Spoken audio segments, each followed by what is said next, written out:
Let's do it. You talked about the three straight Sweet 16 teams that lost, and not wanting to settle for good, but wanting to be great. The next year, you ended up in an overtime game in the first round against Upper Iowa. Mm-hmm. Can you take me through that game and just kind of what your message was to the team going into overtime that allowed you guys to kickstart the success you had at Northwest? Yeah, that game was miserable. I think we had a good lead, and then kind of played with a level of fear. I played not to lose, just because there was pressure on that first game, and that first game was always tricky because we had a huge crowd, so it was tricky. And then we were up 3, and I didn't foul up 3, so they hit a 3 to send it to overtime. So then we went into overtime, and it was like, let's go win. It's just like, let's go. And then we went, and we were able to win the game. And so then after that, there was it relieved some of the pressure that those guys felt. And, then we went on we played some good teams. We had Tobin Anderson in the first round, St. Thomas Aquinas, they were good in the Elite Eight. Josh Schertz in the Final Four, Lincoln Memorial, probably the best D2 team I've ever seen. And then the championship was Jared Calhoun, Utah State, Fairmont State at the time. So it was a good little run. Are you still on no foul up 3? Yeah. Yeah. Yeah. Why? One, because we probably don't have the size to rebound in that situation.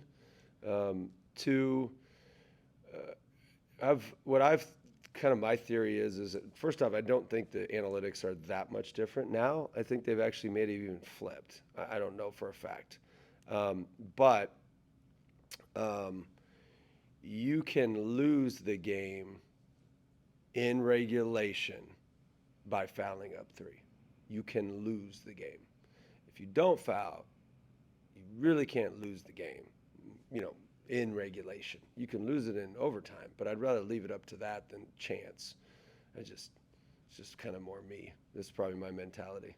And my buddy actually had an issue with that this year.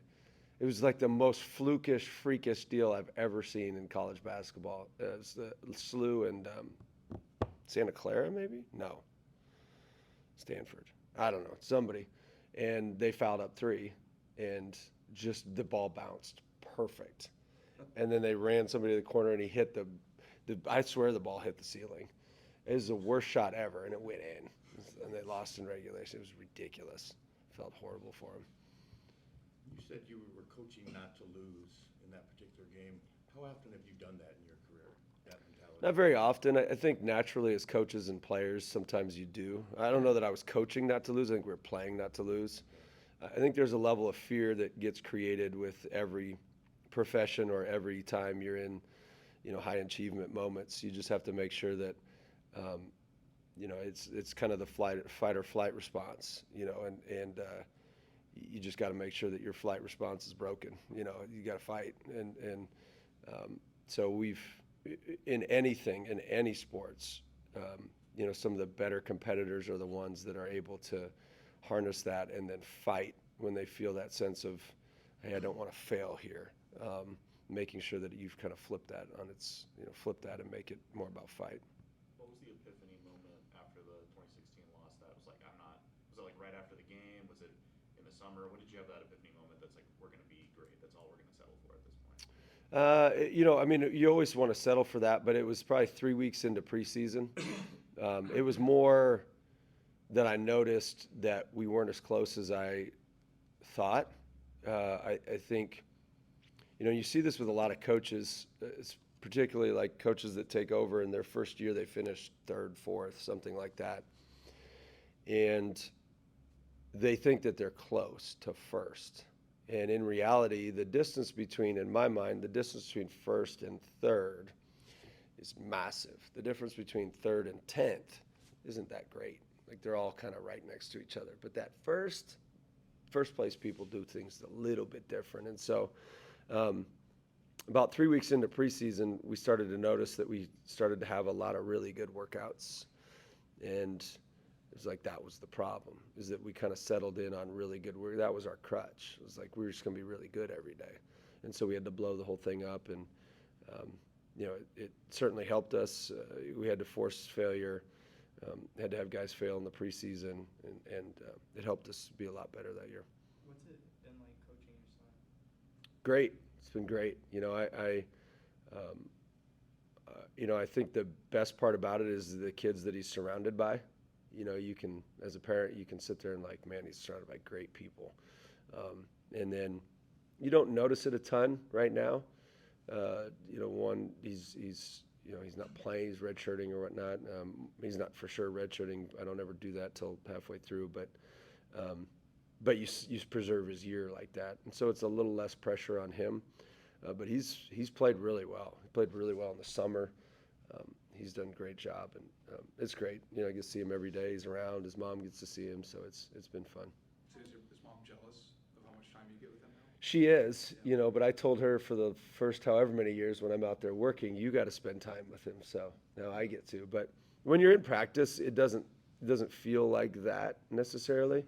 Then once practice is done, it does, obviously. So it's great. I don't know. It's been fun.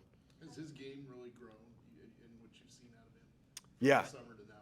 Oh yeah. I mean, even in the summer, he was pretty good. I mean, I think he was our second highest plus minus because he defends, and he can pick up full. He can bully ball screens and get through them a lot quicker than most. And obviously he can shoot. I think he's our second highest 3-point shooter right now in practice stats wise. So he does a lot of those things, and good leader, high effort guy, all those things. Highest on our connects on machine. He always runs the most miles in practice and has the highest load or whatever, exertion load, whatever it is. And so he's done a good job. How are you balancing being a parent versus being his coach? Yeah, I probably don't do a great job of balancing that, and I probably just the nature of this profession is tricky like that. Especially once you have a level of success, the balance of family versus your job isn't at an elite level. And I've always felt like high achievers or people that win or just achieve in life, a lot of times the balance is just not there. It's out of balance. I mean, we balance it the best we can, meaning I try not to talk about basketball outside of basketball. And he does a good job of that. And then, he's not really allowed, unless it's like an earth-shattering thing, he can't really tell me what's going on in the team. So I just said, I don't want to know. If people are talking in the locker room, don't tell me, because I don't want to put you in that spot. Because then people will think that it comes from him, and it doesn't. I just outlaw basketball conversation like that. So it helps. You guys are about, a little over a third through the season. Anything surprise you about what you've learned about your team so far? I don't get surprised a lot, only because I don't create expectations, if that makes sense. There's expectations for practice on how hard you're going to work, but the expectation that this result is going to happen, I don't do that a lot. Are you going to win the conference? I don't know.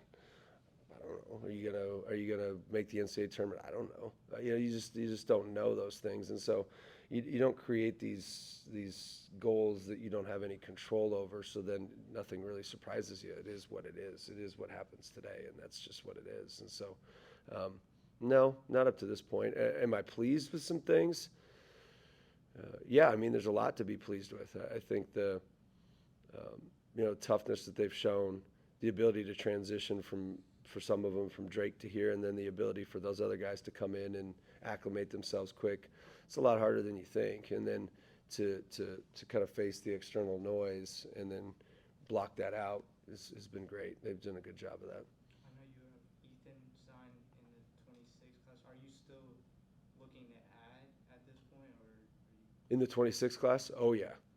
Yeah, we need a point guard, and then we probably need a big guy.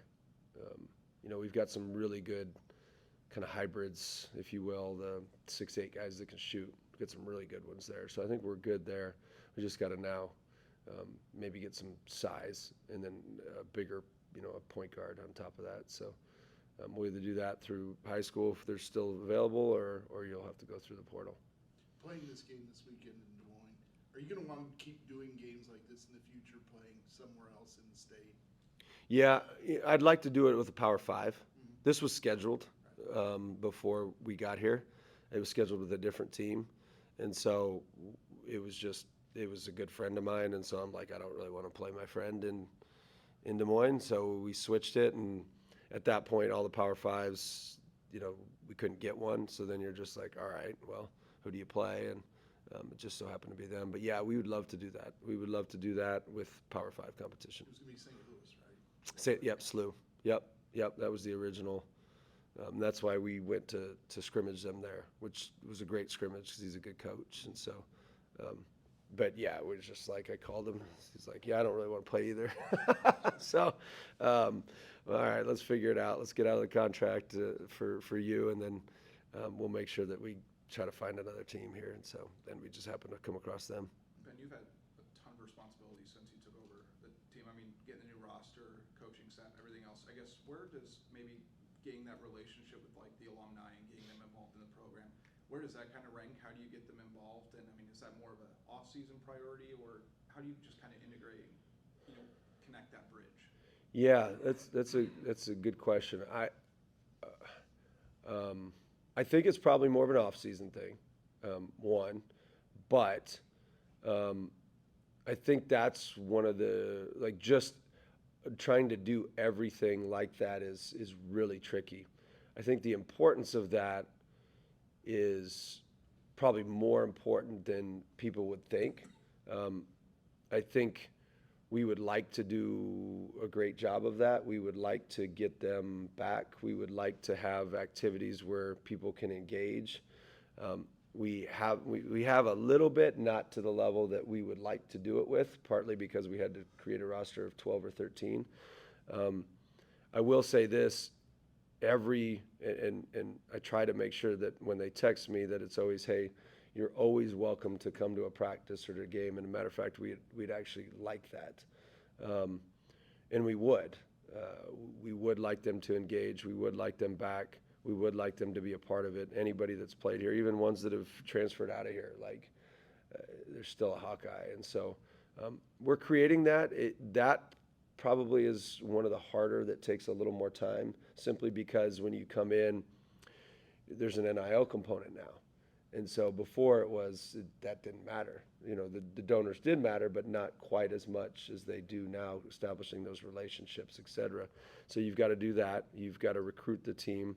You've got to get the schedule done. You've got to get students out. And so now we need to make sure that we can re-engage some of those former players, and we would love to have them out. You describe yourself as a high school program. If you had your druthers, would you fill all of your outgoing scholarships with high school players, or are you always going to leave some spots open for transfer portal guys? Me preference-wise prefers high school always, and that's what we do. But I've had some really good transfers. Matter of fact, we had one that was Player of the Year in Division II, Joey Wittis. He was a Division II transfer. So we've had a lot of good transfers throughout the year that help us.